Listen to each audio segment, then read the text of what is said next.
हसत खेळत ऑपरेशन थिएटरमध्ये गेली, पण परत आलीच नाही. साधं डोळ्याचं ऑपरेशन, तरी चिमुकलीचा मृत्यू कसा झाला? भुलीचा डोस जास्त पडला, दीनानाथ हॉस्पिटलवर गंभीर आरोप. पुण्यातील प्रसिद्ध दीनानाथ मंगेशकर रुग्णालयात आई वडील आपल्या 6 वर्षांच्या चिमुकलीला घेऊन आले होते. कारण होतं फक्त डोळ्यांचं ऑपरेशन. चिमुकली हसत होती, बोलत होती, पूर्णपणे ठणठणीत होती. पण काही वेळानंतर त्याच आई वडिलांच्या हातात मुलीचा मृतदेह देण्यात आला. दीनानाथ मंगेशकर रुग्णालयातील या घटनेने आता अनेक प्रश्न उभे केले आहेत. नेमकं ऑपरेशन थिएटरमध्ये काय घडलं? साध्या ऑपरेशन दरम्यान एका निष्पाप मुलीचा जीव कसा गेला? डॉक्टरांचा निष्काळजीपणा होता? भुलीचं प्रमाण जास्त झालं की आणखी काही गंभीर चूक झाली? याचा सविस्तर आढावा या व्हिडिओतून आपण घेणार आहोत. त्यासाठी हा व्हिडिओ शेवटपर्यंत पहा आणि टाइम्स नाऊ मराठीला लाईक, फॉलो आणि सबस्क्राईब करा. पुण्यातल्या एरंडवणे परिसरातील प्रसिद्ध दीनानाथ मंगेशकर रुग्णालय आणि इथून समोर आलेली एक मन सुन्न करणारी घटना. अवघ्या 6 वर्षांच्या प्रियांशी बागडे या चिमुकलीचा ऑपरेशन दरम्यान मृत्यू झाला. प्रियांशी मूळची अहिल्यानगर जिल्ह्यातील सुपा गावची रहिवासी होती. कुटुंबीय मोठ्या आशेने तिला पुण्यात उपचारासाठी घेऊन आले होते. तिला डोळ्यांचा त्रास होता.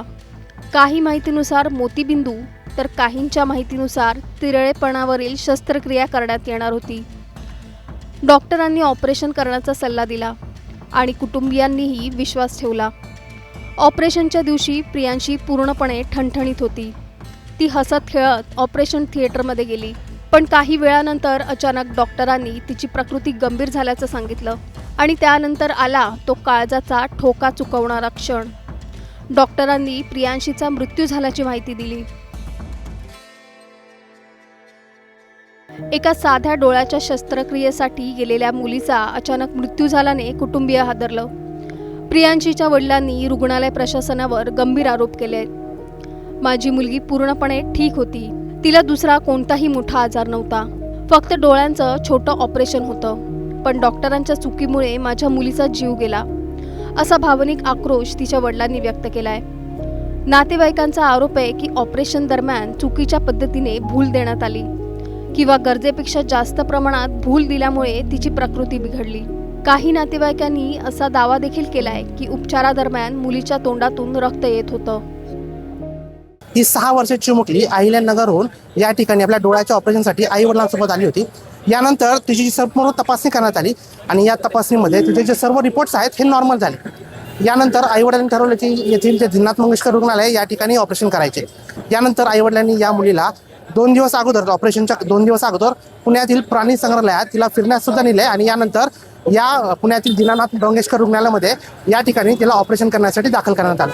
यानंतर डॉक्टरांनी सांगितले की हे छोटंसं ऑपरेशन आहे, 15 मिनिटाचं ऑपरेशन आहे, अंदाजे 15,000 रुपये खर्च असल्याची माहिती या ठिकाणी सांगण्यात आली. आणि यानंतर आईवडिलांनी सविस्तर तयारी दाखवत पुढील ऑपरेशनसाठी होकार दिला. ज्यावेळेस या लहानगीला या ठिकाणी ऑपरेशनसाठी दाखल करण्यात आले आणि यानंतर एक 20 ते 25 मिनिट नंतर डॉक्टरांनी सांगितलं की ती सिरियस आहे, त्या तोंडातून रक्त येत आहे आणि यानंतर आपल्याला ऑपरेशन करावे लागेल. ताबडतोब आईवडिलांनी पुढील ऑपरेशनसाठी परवानगी दिली आणि यानंतर थोड्याच वेळाने या चिमुकलीचा मृत्यू झाला. या घटनेनंतर रुग्णालय परिसरात मोठा तणाव निर्माण झाला. संतप्त नातेवाईकांनी अलंकार पोलीस ठाण्यात धाव घेत तक्रार दाखल केली. दरम्यान पुणे शहर शिवसेना वैद्यकीय मदत कक्षाच्या वतीने रुग्णालयाबाहेर आंदोलन करण्यात आलं. आंदोलनकर्त्यांनी संबंधित डॉक्टर आणि कर्मचाऱ्यांवर कठोर कारवाईची मागणी केली आहे. या आंदोलनादरम्यान प्रियांशीच्या आई वडिलांना 50 लाख रुपयांची भरपाई देण्याची मागणीही करण्यात आली. मुलीच्या नातेवाईकांना मुलीची भरपाई म्हणून 50 लाख रुपये हॉस्पिटलने देण्यात यावेत. मुलीचा तो जीव गेलेला आहे, त्या पैशाने त्यांचं काय होणार नाही, परंतु कुठेतरी ते काळ्या फासलेला आहे. त्याचा रोष कमी होण्यासाठी तरी त्याला 50 लाख रुपये द्यावेत. पोलिसांकडून या प्रकरणाची सखोल चौकशी सुरू आहे. प्रियांशीच्या मृतदेहाच्या पोस्टमॉर्टम रिपोर्ट आणि मेडिकल बोर्डाच्या अहवालानंतर मृत्यूचं नेमकं कारण स्पष्ट होणार आहे. तपास यंत्रणा संबंधित डॉक्टरांचे जबाब नोंदवत आहे. जर रुग्णालयाचा निष्काळजीपणा सिद्ध झाला तर पुढील कायदेशीर कारवाई होण्याची शक्यता आहे. या घटनेनंतर अनेक सवाल उपस्थित होत आहेत. एका साध्या डोळ्याच्या ऑपरेशन दरम्यान 6 वर्षांच्या मुलीचा मृत्यू कसा झाला? ऑपरेशन आधी ठणठणीत असणाऱ्या प्रियांशीची तब्येत अचानक कशी बिघडली? इतक्या मोठ्या आणि नावाजलेल्या रुग्णालयात सुरक्षा आणि वैद्यकीय प्रोटोकॉल पाळले गेले होते का? आणि सर्वात महत्त्वाचं, जर डॉक्टरांचा निष्काळजीपणा नसेल तर मग एका निष्पाप चिमुकलीचा जीव गेला तरी कसा? आज प्रियांशी या जगात नाही, पण तिच्या घरात अजूनही तिच्या हसण्याचा आवाज घुमतोय. तिची खेळणी अजूनही तशीच पडली आहेत. तिची छोटीशी चप्पल अजूनही घराच्या कोपऱ्यात ठेवलेली आहे. पण तिचे आईवडील अजूनही दरवाजाकडे पाहत आहेत. कदाचित त्यांना अजूनही वाटत असेल त्यांची चिमुकली पुन्हा धावत येईल, आई बाबा म्हणत मिठी मारेल. पण ते आता कधीच होणार नाही, कारण ज्या मुलीला फक्त डोळ्याचं साधं ऑपरेशन करून पुन्हा घरी आणायचं होतं, तीच मुलगी आता कायमची दूर गेली आहे. तुम्हाला काय वाटतं? प्रियांशीच्या मृत्यूला जबाबदार कोण? तुमचं मत आम्हाला खाली कमेंटमध्ये नक्की सांगा आणि चॅनलला सबस्क्राईब करा. पुण्यात एक धक्कादायक घटना घडली आहे. पुण्यातील दीनानाथ मंगेशकर रुग्णालयामध्ये एका 6 वर्षाच्या चिमुकलीचा या ठिकाणी ऑपरेशन करताना जीव गेला आहे. नेमकी ही घटना काय आपण एकंदरीत जाणून घेऊया. ही 6 वर्षाची चिमुकली अहिल्यानगरहून या ठिकाणी आपल्या डोळ्याच्या ऑपरेशनसाठी आई वडिलांसोबत आली होती. यानंतर तिची संपूर्ण तपासणी करण्यात आली आणि या तपासणीमध्ये तिचे जे सर्व रिपोर्ट्स आहेत हे नॉर्मल झाले. यानंतर आईवडिलांनी ठरवलं की येथील जे दीनानाथ मंगेशकर रुग्णालय या ठिकाणी ऑपरेशन करायचे. यानंतर आईवडिलांनी या मुलीला 2 दिवस अगोदर, ऑपरेशनच्या 2 दिवस अगोदर पुण्यातील प्राणी संग्रहालयात तिला फिरण्यास सुद्धा नेले आणि यानंतर या पुण्यातील दीनानाथ मंगेशकर रुग्णालयामध्ये या ठिकाणी तिला ऑपरेशन करण्यासाठी दाखल करण्यात आलं. यानंतर डॉक्टरांनी सांगितले की हे छोटंसं ऑपरेशन आहे, 15 मिनिटाचं हे ऑपरेशन आहे. अंदाजे 15,000 रुपये खर्च असल्याचीही माहिती या ठिकाणी सांगण्यात आली आणि यानंतर आईवडिलांनी सविस्तर तयारी दाखवत पुढील ऑपरेशनसाठी होकार दिला. ज्यावेळेस या लहानगीला या ठिकाणी ऑपरेशनसाठी दाखल करण्यात आले आणि यानंतर एक 20 ते 25 मिनिट नंतर डॉक्टरांनी सांगितलं की ती सिरियस आहे, त्या तोंडातून रक्त येत आहे आणि यानंतर आपल्याला ऑपरेशन करावे लागेल. ताबडतोब आईवडिलांनी पुढील ऑपरेशनसाठी परवानगी दिली आणि यानंतर थोड्याच वेळाने या चिमुकलीचा मृत्यू झाला. एकंदरीत पाहायला गेलं तर या ठिकाणी आता आपण दीनानाथ मंगेशकर रुग्णालय बाहेर आहोत आणि या ठिकाणी आज शिवसेनेच्या वैद्यकीय कक्षातर्फे या ठिकाणी खूप मोठ्या प्रमाणात आंदोलन करण्यात येत आहे. या ठिकाणी या मुलीच्या आईवडिलांना 50 लाख रुपये भरपाईची मागणी यावेळेस करण्यात येत आहे आणि या ठिकाणी आपण पाहत आहोत या ठिकाणी आता थोड्या वेळापूर्वीच हे आंदोलन झालं आहे. आंदोलक खूप आक्रमक होते. गेल्या काही महिन्यापूर्वी सुद्धा अशाच प्रकारची घटना या ठिकाणी घडली होती आणि या ठिकाणी जे डॉक्टर आहेत किंवा हे हॉस्पिटल आहे यांच्यावर निष्काळजीपणाचा आरोप या ठिकाणी करण्यात येत आहे. एकंदरीत पाहायला गेलं तर या घटनेने संपूर्ण परिसरात तणावाचं वातावरण निर्माण झालं आहे. आपण पाहत आहोत या ठिकाणी खूप मोठ्या प्रमाणात पोलीस बंदोबस्त सुद्धा आहे. कोणताही अनुचित प्रकार घडू नये यासाठी या ठिकाणी खूप मोठ्या प्रमाणात पोलीस बंदोबस्त सुद्धा लावला आहे. एकंदरीत अशा प्रकारच्या घटनेमुळे जे आहे ते समाजात खूप मोठ्या प्रमाणात जे आहे तणावाचं वातावरण निर्माण होतं आणि एका आईवडिलांनी आपल्या चिमुकलीला गमावलं आहे.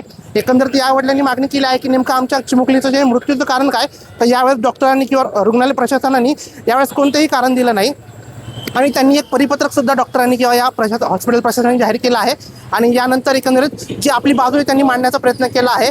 आता आपण त्याच हॉस्पिटल बाहेर आहोत आणि या ठिकाणी एक मोठं आंदोलन उभं करण्यात आलं होतं. कोणताही अनुचित प्रकार घडू नये यासाठी आपण पाहत आहोत या ठिकाणी खूप मोठ्या प्रमाणात पोलीस बंदोबस्त ठिकाणी तैनात करण्यात आला आहे.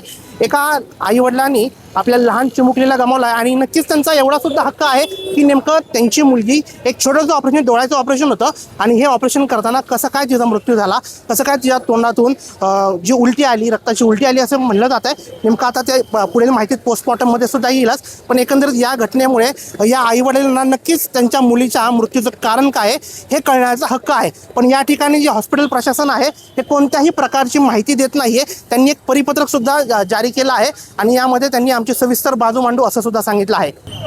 अहिल्यानगर येथील चुफा गाव येथील ज्या 6 वर्षीय बालिका प्रियांशा बागडे तिला या हॉस्पिटलमध्ये दाखल केल्यानंतर तिच्या नातेवाईकांना सांगण्यात आलं की तिच्या या डोळ्याची शस्त्रक्रिया आपल्याला करावी लागेल. तिचे नातेवाईक, तिचे वडील हे गवंडी कामगार असल्याचं आम्हाला देखील कळलेलं आहे आणि या सर्वसामान्य कुटुंबातील या बालिकेला या पुणे शहरातील नावाजलेलं समजलं असणाऱ्या हॉस्पिटलमध्ये दाखल करून त्या ठिकाणी शस्त्रक्रिया करण्याचा प्लॅनिंग 2 दिवसापूर्वी हॉस्पिटलने केलं होतं.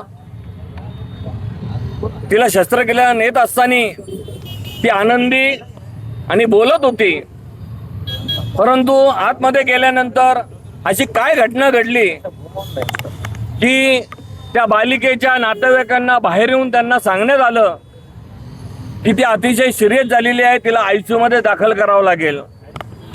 बिचारे नातेवाईक हातबल होऊन त्यांनी देखील त्यांना होकार दिला. कदाचित ती आतमध्ये ऑपरेशन थिएटरमध्येच गेली असावी असा आम्हाला अंदाज वाटतोय. आणि नातेवाईकांना त्यांनी सांगितलं किंवा ICU मध्ये तिला ऍडमिट करावं लागेल. नातेवाईकांनी होकार दिल्यानंतर ICU मध्ये नेलं. ICU मध्ये नेल्यानंतर ती ज्या मृत्युमुखी पडली, मग हा सावळा गोंधळ ह्या हॉस्पिटलच्या डॉक्टरांचा आहे, त्या स्टाफचा आहे. त्यांनी जर आतमध्येच काही घटना घडली असेल दुर्दैवी, तर नातेवाईकांना तसं सांगितलं गेलं पाहिजे होतं. नातेवाईकांना त्यांनी अंधारात ठेवलं आणि तिला अचानक मृत्यू असं घोषित करण्यात आलं. आज ज्या नातेवाईकांवरती हा प्रसंग घडलाय, या नातेवाईकांची काय अवस्था झाली असेल. मग असा हा ओंगाळ कारभार जर या हॉस्पिटलमध्ये सातत्याने घडत असेल, मागच्या 2 महिन्यापूर्वीच एका प्रतिष्ठित आमदाराच्या बाबतीत देखील अशीच घटना घडली होती. त्या आमदारांनी देखील 2-3 दिवस हॉस्पिटलमध्ये तगादा लावला, परंतु त्यांना देखील त्यांनी काटछट देऊन तो देखील विषय त्यांनी तसाच थांबवला. आता त्यांनी नातेवाईकांना कारण दिलेलं आहे. वैद्यकीय अहवाल आल्यानंतर आपण त्या जबाबदारीवरती कारवाई करू. पण आम्हाला तरी आज असं वाटतंय की जी वैद्यकीय त्यांना जो अहवाल येणार आहे तो काही 2 दिवसात येणार नाही, किमान त्याला 2 ते 3 महिने लागतील. मी या ठिकाणी वरिष्ठ पोलीस अधिकाऱ्यांना पण विनंती करतोय, त्यांना देखील मी पत्र देणार आहोतच आमच्या वैद्यकीय कक्षाच्या वतीने, की अहवाल हा ताबडतोब आणावा आणि त्या अहवालामध्ये जर काही त्रुटी असतील तर ताबडतोब त्या डॉक्टरांना निलंबित करावं. तुर्तास तरी हॉस्पिटलने या सगळ्याचं गांभीर्य लक्षात घेऊन ज्या डॉक्टरांनी तिची शस्त्रक्रिया केली त्या डॉक्टरांना त्यांनी जोपर्यंत अहवाल येत नाही तोपर्यंत बडतर्फ करावं. त्याचप्रमाणे मुलीच्या नातेवाईकांना मुलीची भरपाई म्हणून 50 लाख रुपये हॉस्पिटलने देण्यात यावेत. मुलीचा तो जीव गेलेला आहे, त्या पैशाने त्यांचं काय होणार नाही, परंतु कुठेतरी ते काळ्या फासलेला आहे. त्याचा रोष कमी होण्यासाठी तरी त्याला 50 लाख रुपये द्यावेत असे आम्ही पुणे शहर शिवसेनेच्या वतीने, पुणे शहर वैद्यकीय कक्षाच्या वतीने या ठिकाणी आम्ही त्यांना अहवाल देतोय. मी प्रकाश डमडरे, वैद्यकीय विभागाचा अध्यक्ष.